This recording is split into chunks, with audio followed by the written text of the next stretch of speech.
નમસ્કાર મિત્રો, આજે સીધું ને સટમાં આપણી સાથે વરિષ્ઠ પત્રકાર ગિરીશભાઈ જોશી જોડાયા છે. ગિરીશભાઈ, આપનું સીધું ને સટમાં સ્વાગત છે.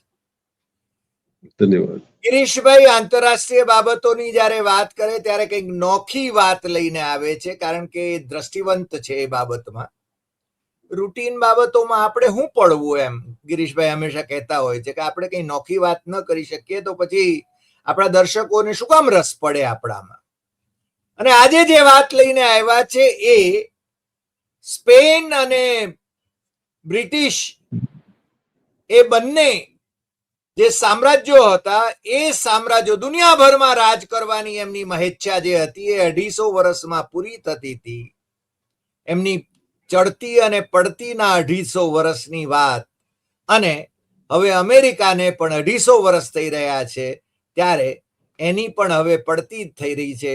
એવા કઈ સંજોગો નિર્માણ થયા છે. અને આ જે બે સ્પેન અને બ્રિટન એ બંને જણાએ જે ભૂલો કરી છે, અથવા તો જે કઈ મુદ્દાઓ એમણે એમની પડતીને માટેના જે કારણો છે એ જ કારણો એ અમેરિકા એને અનુસરી રહ્યું છે એવું લાગી રહ્યું છે.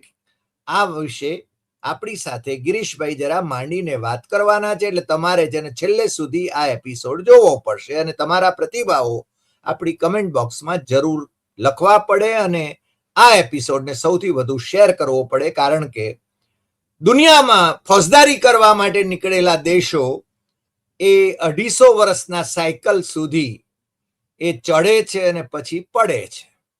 તો ગિરીશભાઈ, આજે તમે એના વિશે વાત કરો. ગિરીશભાઈ, આપનું સીધું ને સટમાં ફરીને સ્વાગત, અને આપ એના વિશે વિગતે જરા વાત કરો જેથી સામાન્ય દર્શકોને પણ સમજાય. ગિરીશભાઈ. ધન્યવાદ ડોક્ટર સાહેબ. એમ અઢી અક્ષર કે અઢી વખત કે અઢી ગરો એમ કે અઢી છે ને ઈ પનોતીનો નંબર છે. એટલે અમે કોકના ભેગા વાત કરતા હતા, એક સિનિયર માણસ હતા, એટલે ઈ કે 250 છે ને ઈ બધાને નડ્યો છે. એટલે એમણે મને વાત કરી, એટલે મેં એના પર સંશોધન કર્યું. કે એમણે મને બહુ ટૂંકમાં એક વાત કરી કે 3 રાજ્યો તમે જુઓ કે જે લોકો વર્લ્ડની અંદર એટલો બધો દબદબો ધરાવતા હતા, એમાં એક સ્પેનિશ એમ્પાયર 1725 થી 1975, 250 વર્ષ એની ચડતી થઈ, અને 1725 માંથી જેને ભૂલો કરવાની શરૂ કરી, એટલે 250 વર્ષે છેલ્લો એના જે બે જે એના તાબામાં હતા, ક્યુબા અને પોર્ટોરિકો, એને છોડ્યા, અને પછી એનું નાબૂદ થઈ ગઈ બધી પરિસ્થિતિઓ. એટલે નોબડી નાઉ રિમેમ્બર્સ કે સ્પેનિશ એમ્પાયર બી હતું એમ. પછી એના પછી એને બ્રિટિશની વાત કરી કે 1783 થી 1997 માં છેલ્લો એની કોલોની હોંગકોંગ એને છોડી દીધી, જે એને ચાઇનાને સોંપવી પડી. એટલે આ તમે જો કે 250 વર્ષનો ઈ કે આંકડો એવો ખરાબ છે. અને એટલે એમણે મજાક કરી કે અમેરિકાને 4 જુલાઈ 2026 ના 250 વર્ષ પૂરા થાય તો કે ટ્રમ્પનો આંકડો પૂરો થવાનો છે કે શું, ઈ કે ઈ જોવા જેવી વસ્તુ હશે. એટલે ઈ just said it in a fluke. પણ પછી તપાસ કરી તો આંકડા બરોબર મેળ આવતા હતા. હવે તમે એમાં જો કે એમણે કોમન ફેક્ટર આપણે જોયું કે આ લોકોના બધા કોમન ફેક્ટર શું હતા કે જ્યારે એ પૈસો કમાવી ગયા પછી પહેલા તો એ લોકોએ કોલોનીઓ બનાવી, એમાં પહેલા લૂંટ મચાવ્યા, પછી સાવકાર થયા, એટલે એમણે પોતાની કોલોનીઓને સંરક્ષિત કરવા માટે ત્યાં બ્યુરોક્રેટ્સ અને પોતાની આર્મી મૂકી.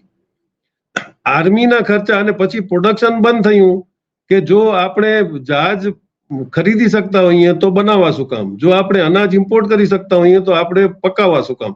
આ જે કોમન થિયરી ત્રણેય રાજ્યોમાં રહી, એની અંદર પછી એમની પડતી ચાલુ થઈ જ્યારે બીજા સ્ટેટોએ પોતાના રીતે પોતાના બીજા રસ્તા ગોત્યા. હવે પહેલા આપણે એને સ્પેનની જો વાત કરીએ કે એક ટાઈમ હતું જ્યારે સ્પેનની અંદર સ્પેનની સિલ્વર કરન્સી ચાલતી, દુનિયાની અંદર સૌથી વધારે ચાલવા વાળી કરન્સી ત્યારે ઈ સ્પેનિશ હતી. અને ઈ લોકો ઈ વખતે તમે જુઓ તો સ્પેનિશના કોઈન કાઢતા, અને એની માર્કેટ વેલ્યુ અને ફેસ વેલ્યુ એટલી જ હતી કે ચાંદીના સિક્કાના જે ભાવ હોય ઈ જ એનું ઓરિજિનલ વેલ્યુ હોય. હવે ત્યારે ઈ સ્પેન કેટલા ઉપર રાજ કરતો? ઓટોમન એમ્પાયર ઉપર એનું રાજ હતું. France, Italy, Netherland, England, Philippines અને અમેરિકા, 4 કોન્ટિનેન્ટ્સ ઉપર ઈ રાજ કરતું હતું. હવે ત્યારે તમે જો કે એ લોકોને પછી દર વખતે પહેલા અમેરિકા ઉપર જયારે કોલમ્બસે કબજો કર્યો અને ત્યાંથી એણે સોનું અને ચાંદી ચોરી કરી અને ઈ સ્પેન લઈ ગયો. 200 થી 400 ટન દર વર્ષે આ લોકો લઈ જઈને ત્યાં જમા કરાવતા અને પછી પોતાની કરન્સીઓ ત્યાં પોતાના કોઈન્સ મોકલી અને ઈ કરન્સીનો દબદબો આ બધી કન્ટ્રીઝ ઉપર એ લોકોએ કર્યો. હવે ત્યારે શું થયું હતું કે કિંગ્સ ફિલિપ II જે હતો ઈ પછી એની અંદર 88માં પડ્યો. એને કીધું કે ભાઈ કબજો રાખવો હોય તો આર્મી મોકલવા માંડો, આપણા ઓફિસરો મોકલવા માંડો. એટલે આર્મી ને ઓફિસરો જે કોલોનીની અંદર હતા એ ફક્ત ત્યાં પગાર ખાતા અને રહેતા, કારણ કે ત્યાંની બીજા કોઈ એમને કઈ પ્રોડક્શન કરવાનું હતું નહીં. જે એમને જોઈએ એ આ બધા કન્ટ્રીઝમાંથી માલ ભેગો કરવો અને મોકલવો અને ત્યાં આ લોકો જલસા કરે. હવે એની અંદર તમે જુઓ તો ગડબડ ક્યાં થઈ કે પછી બધા લોકોએ પોતાના કન્ઝમ્પશનમાંથી એક્સપોર્ટ ઉપર પ્રેશર લાવ્યા કે ભાઈ બધું તમને નહીં આપીએ. એટલે આ લોકોએ પોતાની કરન્સી ઉપર પ્રેશર વધ્યું. એટલે આ લોકોએ ચૂપચાપ એક બદમાશી શું કરી કે જે 100% ચાંદીની વેલ્યુ 100%માં હતી એમાં પહેલા વર્ષે 1500 ને આપણે 1600 થી આ લોકો એક ચાલુ કર્યું ધંધો કરવાનો કે એ લોકો પછી 40% સિલ્વર અને 60% કોપર નાખતા. પછી 50-50 ઉપર આવ્યા અને છેલ્લે 25 સિલ્વર હતી અને 75% કોપર હતું અને પછી એની જે ફેસ વેલ્યુ હતી ખતમ થઈ ગઈ. અહીંયાથી એની પડતી ચાલુ થઈ, કારણ કે પછી એની real value of the currency રહી નહીં. આ એક કોમન ફેક્ટર હતો. હવે તમે ઈ જ પરિસ્થિતિ જુઓ તો પછી બ્રિટિશમાં પણ આપણે ઈ જ પરિસ્થિતિ આવે છે કે ઇંગ્લેન્ડે પણ બધી કોલોનીઓ ઉપર પોતાની હિસાબે એને રાજ કરવાની કોશિશ કરી.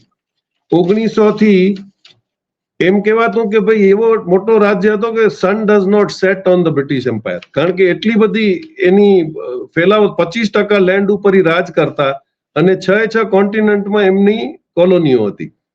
400 મિલિયન પીપલ ઉપર દે વર રૂલિંગ એમ કહેવાય છે. પછી ઈ જ કરવા માટે ઈ કોલોનીઓને કબજે રાખવા માટે આ લોકોએ જ કર્યું કે પોતાની બ્રિટિશ આર્મી મોકલી, બ્રિટિશ ઓફિસરો મોકલ્યા, બ્રિટિશના ત્યાં બધા એસ્ટાબ્લિશમેન્ટ ઉભા કર્યા. હવે એની અંદર તમે જુઓ તો ઇન્ડિયા, આફ્રિકા, ચાઇના અને મિડલ ઈસ્ટ એની અંદર એ લોકોએ મેક્સિમમ કવરેજ માટે આ બધો ખર્ચો કર્યો. પણ 1940માં વર્લ્ડ વોર ફર્સ્ટ ચાલુ થતા એની અંદર ત્યારે જીતવાની પરિસ્થિતિમાં ઇંગ્લેન્ડ હતું. જ્યારે હાજી સેકન્ડ વર્લ્ડ વોર, હા 1940માં, એટલે વર્લ્ડ વોરમાં એને કોઈ કૂદવાની જરૂર નથી પણ ઈ કૂદ્યો.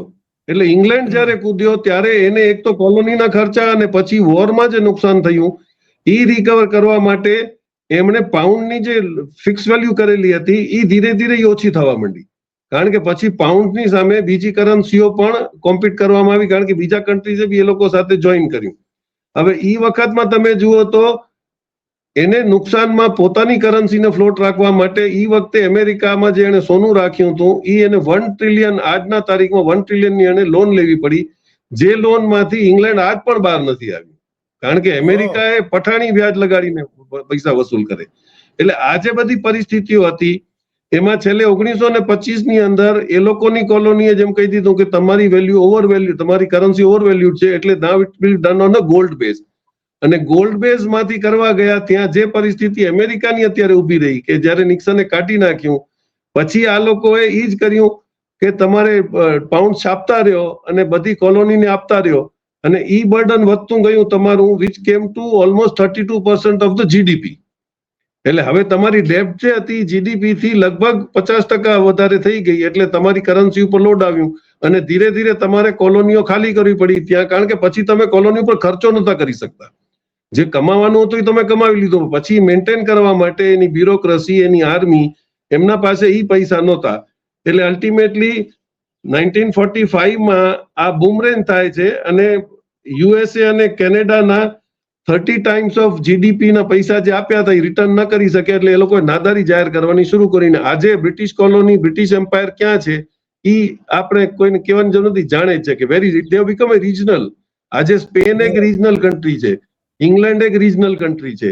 હવે આ જ પરિસ્થિતિ તમે જુઓ તો યુએસએ ની પણ આ જ તકલીફ હતી કે એમણે લોકોએ પણ લગભગ 750 આર્મી બેઝ બનાવ્યા. અમેરિકાએ નવી ચાલ કરી કે ભાઈ આપણે કોલોની નહીં પણ આપણે તમારી પાસે સિક્યોરિટી છે, તમે ખર્ચો ન કરો, મારી પાસે બહુ હથિયાર છે તો હું અહીંયા બેઝ બનાવીશ અને હું તમારા ચોકીદાર તરીકે બેસું છું. 750 બેઝીસ ઇન ટુ 80 કન્ટ્રીઝ. હવે તમે ઇમેજિન કરો કે ખતરો પણ ઈ જ વધારતો અને પાછો બચાવના પણ સાધન ઈ જ આપતો અને ત્યાંથી પૈસા કઢાવવાનો એક નવો કિમિયો અમેરિકાએ એડોપ્ટ કર્યો. ડરતા હતા ત્યાં સુધી આપતા હતા. હવે એની અંદર એને જેને ગેરંટીઝ આપી હતી એમાં મોટા કન્ટ્રીઝમાં જાપાન, સાઉથ કોરિયા અને મિડલ ઈસ્ટ. બહુ હોશિયારીથી જાપાન પોતાને સિક્યોર કરી મોનિટરીલી અને ત્યાંથી નીકળી ગયો. એ જ પરિસ્થિતિ સાઉથ કોરિયાની થઈ. પણ કારણ કે તમારા ત્યાં સેન્ટર્સ હતા ને તમે જવાબદારી લીધી હતી, અત્યારે આ બધી ધીરે ધીરે પરિસ્થિતિ ખુલી ગઈ કે અત્યારે તું કોઈને પણ પ્રોટેક્શન દેવાની પરિસ્થિતિમાં નથી. તો ઈ તમે જો કે આ લોકોનું ઈ જ વર્કિંગ આવતું હતું કે તમે મારા ડોલર એક્સેપ્ટ કરો અને હું તમને પ્રોટેક્શન આપું. ધીરે ધીરે ડોલરનું ડોમિનન્સ શું કામ ખતમ થવા માંડ્યું? કારણ કે you are not the only super power in the world. પછી પ્રોડક્શનનું લિંક તમે જો તો કમ્પેરેટિવલી જે અત્યાર સુધી નતું થયું છેલ્લા 5-6 વર્ષમાં, ઈ ચાઇના અને રશિયાએ, તમને ખ્યાલ હોય તો 1984માં સૌથી વધારે ક્રૂડના રેટ વધારવામાં આવ્યા હતા, જ્યારે રશિયાએ એમ નક્કી કર્યું કે હું જે $32 મારા ઓઇલમાં જે મારા સેવિંગ થાય છે ઈ હું રશિયાના ડેવલપમેન્ટમાં વાપરીશ. એટલે ઓપેક સાથે મળી $1 સાઉદી અરેબિયાને ગમે એમ સમજાવી અને એ લોકોએ $84 સુધી લઈ ગયા અને $32 જે ગેપ હતો રશિયાનો, એ એને નુકસાન થયું. એટલે ત્યારથી રશિયાનું ડેવલપમેન્ટ સ્લો થયું અને એક્ઝેક્ટલી તમે જુઓ તો એ જ દાયકાની અંદર રશિયાએ બહુ હોશિયારીથી પછી ચાઇનાથી દોસ્તી કરી લીધી કે ભાઈ પ્રોડક્શન હાઉસ આ બનવા જઈ રહ્યું છે, એટલે આપણે એના ભેગું, એના પાસે બે જ ચીજો હતી, ગેસ અને ઓઇલ. એટલે રશિયા એમ કીધું કે હું બીજા બધાને દઉં એના કરતા હું તને દઉં છું અને તું પ્રોડક્શન કર. એટલે આજે બે સમીકરણો બદલાણા. એની અંદરથી ત્યાંથી 84-85 પછી તમે જુઓ તો દુનિયા આખાના સમીકરણો બદલા માંડ્યા. ધીરેક રહી અને ચાઇનાએ પોતાને વર્લ્ડની મેન્યુફેક્ચરિંગ ફેક્ટરી એસ્ટાબ્લિશ કરી લીધી. હવે આ જ પરિસ્થિતિ આવીને ઉભી રહી યુએસ માટે કે એને તમારી આર્મીના બેઝ મેન્ટેન કેમ કરવા, તમારે ત્યાંના ખર્ચા, તમારા આર્મીના ખર્ચા, પછી જેને યુદ્ધ થાય એના હથિયારો ખતમ થાય એટલે એ તરત જ ત્યાં ઇન્ટેન્ડ કરવા માંડે કે ભાઈ મને આટલી આ મોકલાવો, આટલી સ્ક્વેડ મોકલાવો, આટલા પ્લેન મોકલાવો, આટલા પૈસા લઈ લ્યો. પૈસા ઈ રાખતો યુએસના ટ્રેઝરી બોન્ડમાં, પણ ત્યાં સુધી ઈ બોન્ડ ઉપર ભરોસો હતો જ્યાં સુધી તમે ગોલ્ડ બેઝ હતું અને અમેરિકાનો એક ધબધબો હતો કે આખી ડોલર ઉપર ડોમિનેશન છે એટલે તમારું ચાલે છે. હવે ઓચિંતું બ્રિક્સ નામનો એક હવો ઉભો થાય છે. બ્રિક્સ બહુ એસ્ટાબ્લિશ રીતે આ લોકોએ સેટ કર્યો અને એની અંદર એવા કન્ટ્રીઝ પકડ્યા કે તમારો અમેરિકન કોન્ટિનેન્ટ, આફ્રિકા અને ઇન્ડિયા ત્રણેયના અંદર મેજર પ્લેયરો જે હતા એ બ્રિક્સની અંદર જોડાયા. એટલે બ્રાઝિલ આવી ગયું, સાઉથ આફ્રિકા આવી ગયું, ઇન્ડિયા આવી ગયું, બાકી તો આ બે હતા ચાઇના અને રશિયા. અને નાના નાના કન્ટ્રીઝની અંદર બહુ જ સ્માર્ટલી, જે બીજા કોલોનીના કદાચ એ લોકો વિચાર નહીં કર્યો, બ્રિટિશ, અને તમે જુઓ કે તમે ડેવલપમેન્ટ કે બ્રિટિશ સરકારની વિરુદ્ધ આવો તો એના માટે એ લોકોએ કાલા પાણીની સજા રાખી હતી કે તમારે ઉપાડવા અને કરવા. પણ આની અંદર એક મોટો ખતરો એમની પાસે, કારણ કે એમણે બધું ખોટા ધંધા કરવા માટે એક મોટો હબ ઉભો કર્યો હતો, that was in the name of Israel. કે ખોટું કરવું હોય તો ઇઝરાયલ કરી આવે, પણ અમેરિકા દોયલ મૂળા જેવો પાછો આવીને એમ કે ભાઈ ના હું તમને બધાને બચાવીશ, મારા હથિયાર લ્યો, કઈ નહીં થાય, હું ઇઝરાયલને સમજાવી દઈશ. એટલે આજે જુગલબંધી આખા દુનિયા ઉપર કબજો લીધો તો એ અત્યારે 250 વર્ષ પૂરા થવા આવ્યા, અહીંયાથી એનું 0-0 ચાલુ થશે એવું ઈ વ્યક્તિનું માનવું હતું. એટલે એમ લાગ્યું કે આંકડા તો સાચા આપી રહ્યો છે. એટલે તમારી જે ભૂલો કરવાની રીત હતી કે પહેલા તમે પૈસા કમાણા, પછી તમે દાદાગીરી માટે આર્મીઓ મોકલી, ત્યાં તમે ખર્ચા વધાર્યા કોલોનીના, તમે પ્રોડક્શન બંધ કર્યું. આ એક્ઝેક્ટલી ત્રણેય કોલોનીના કોમન ફેક્ટર હતા. એટલે 1, 2, 3, 4 અને 5માં કે તમે એમને પ્રોટેક્શનની જવાબદારી આપો પછી તમે એને મેન્ટેન ન કરી શકો, ત્યાંથી તમારો એમ્પાયર ખલાસ થાય, જે પરિસ્થિતિ આજે ઊભી થઈ ગઈ. જી વાહ, તમે બહુ સરસ રીતે આખી વાત મૂકી ગિરીશભાઈ. અને આમ મને લાગે છે ચર્ચામાંથી જે આ નિષ્પન્ન થયું, અને એ જ રીતે આમ તો કહીએ તો ભલે યુએસએસઆર એ કોલોનીઓ ન સ્થાપી હોય, પોતાના માણસોને ક્યાંક ક્યાંક એમણે મૂકવાની કોશિશ કરી જોઈએ, પોતાના મળતિયાઓને. જેમ કે ધારો કે અફઘાનિસ્તાનમાં નજીબુલ્લાને એમણે મૂકવાની કોશિશ કરી, બીજે પણ જેને પોતાના માણસોને પ્લાન્ટ કરવાની કોશિશ કરી. પણ યુએસએસઆર એનું ડિસઇન્ટિગ્રેશન જે થઈ ગયું એની પણ ચર્ચા આ તબક્કે આપણે કરી શકીએ, કારણ કે જે યુએસએસઆર નો દબદબો હતો અને શીત યુદ્ધ વખતે જે યુએસએ વર્સિસ યુએસએસઆર હતું અને ભારત ત્યારે છે ને નોન અલાયન મુવમેન્ટનું લીડર હતું, એ સંજોગો પણ બદલાયા. આમાં પણ તમે ઇતિહાસમાં જાઓ તો અમેરિકાએ કેવી રીતે દગો કર્યો છે એ ઇન્ટરેસ્ટિંગ ચીજ છે કે વેસ્ટ જર્મની અને ઈસ્ટ જર્મની જ્યારે કોમન થવાના હતા, બર્લિનની વોલ ફગાવવાની હતી, ત્યારે બે રશિયા અને અમેરિકાની વચમાં એક ડીલ થઈ કે ભાઈ યુક્રેન તમને બધા ન્યુક્લિયર પોઈન્ટ્સ આપી દેશે, તમે જર્મનીનું જે એલાઇનમેન્ટ થઈ રહ્યું છે એમાં તમે ઓબ્જેક્શન નહીં લ્યો. અહીંયા રશિયા સાથે ડીચિંગ થયેલું છે. આજે આપણે એમ કહીએ કે રશિયા અમેરિકાથી ના, તો કારણ છે કે યુક્રેનને તમે હથિયારો તો અપાવી દીધા, પણ તરત જ તમે યુક્રેનમાં એક પ્રપોઝલ મૂક્યો કે આ નેટોનો મેમ્બર થશે. હવે એમાંથી તમે જુઓ તો જે બ્રેકઅવે થયા 26 ડિસેમ્બર 91માં, એમાં કેટલા કન્ટ્રી, પોલેન્ડ, હંગેરી, ઝેકોસ્લોવેકિયા, રોમાનિયા અને ઈસ્ટ જર્મની, ચાલો ઈસ્ટ જર્મની તો નાબૂદ થઈ ગયું, એમાંથી કોઈ કન્ટ્રીને તકલીફ નથી. પણ યુક્રેનને પછી નેટોને મજબૂત કરવા અને રશિયા ઉપર કેવી રીતે કબજો રાખવો, એના માટે નેટોની ગેમ થઈ, જેનો આજે એક મોટો યુદ્ધનો કારણ યુક્રેન અને રશિયાની વચમાં ઊભું છે. એટલે હિસ્ટ્રી ઈ બતાડે છે કે આ કોલોનીઓ જે બનાવે છે એ મોસ્ટ અનરિલાયેબલ કોલોનીઝ છે, એ સુપીરિયર છે. તમે ગદ્દારી કરી સિક્કાઓ અને કરન્સીની અંદર, બ્રાઝિલે ઈ તૂટી ગયું. બ્રિટિશ ગવર્મેન્ટે લૂંટ કરી અને તમને ખોટે રીતે ગુલામ બનાવીને રાખ્યા અને કમાણો પોતે, એની પાસે કઈ નતું. ઈ પરિસ્થિતિ અત્યારે ફ્રાન્સની થઈ રહી છે આફ્રિકાની અંદર. આફ્રિકામાં મેજોરિટી કન્ટ્રીઝ ફ્રાન્સ પાસે હતા. ફ્રાન્સે આપણે આગળ વાત કરી કે અંગોલાની અંદર વગર પરમિશને એને એટમિક બોમ્બના ટેસ્ટ, કારણ કે આફ્રિકા તો આ લોકો પોતાની લેબોરેટરી તરીકે વાપરતા હતા. જે પણ મેડિકલ ટેસ્ટ કરવા હોય, એટમિક ટેસ્ટ કરવા હોય, વેપન ટેસ્ટ કરવા હોય, એ આફ્રિકાની અંદર વપરાતા. જી, ગિની પિગ્સ, યસ. પણ એની અંદર 2 થી 3 એવા લીડરો આવી ગયા જે લોકો એમને જાકારો આપ્યો છે. એટલે ફ્રાન્સ પણ નોટ એ કોલોની, પણ જે સુપર પાવર તરીકે પોતાને એસ્ટાબ્લિશ કરતો તો ફ્રાન્સ ઇઝ ઓલમોસ્ટ 0-0, કારણ કે ફ્રાન્સ પાસે એક અંશ સોનું નીકળતું નથી. પણ today France is the greatest holder of gold. ક્યાંથી ચોરી કરેલું છે? બુર્કિના ફાસો, ચીલી અને સાઇલમાંથી. એટલે આજે બધું લઈને તમે ગયા હતા અને તમે રાખ્યું હતું, એ પાછું આવી રહ્યું છે અને હવે મળવાનું નથી. એટલે all that geopolitical changes which are coming.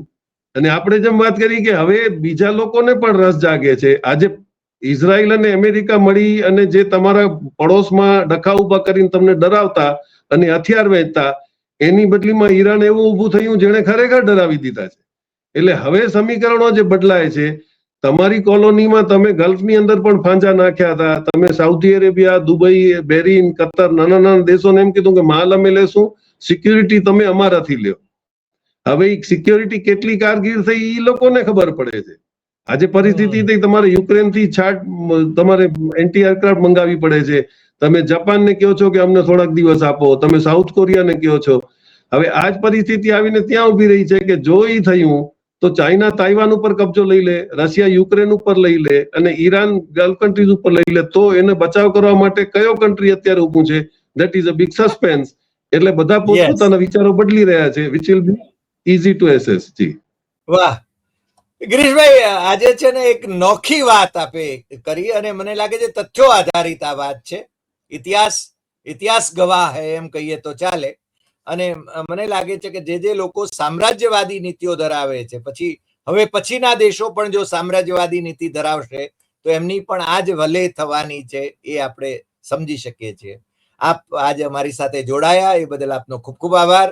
ફરી મળીશું નવા એપિસોડમાં નવા વિષય સાથે. નમસ્કાર.